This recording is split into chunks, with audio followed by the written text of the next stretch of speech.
Here is how to set fingerprint lock in Realme. To set your fingerprint lock in Realme is very easy. First, open your system setting like this.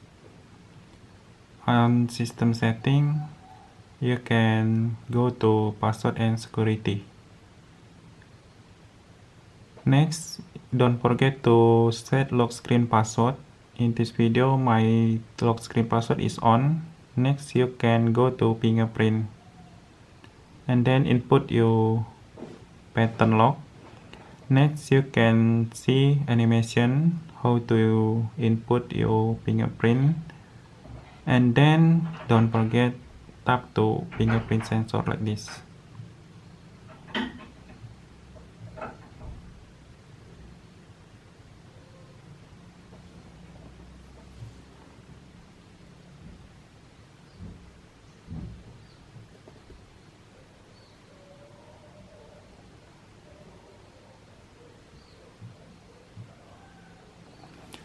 After that, you can tap done, or you can add other fingerprint.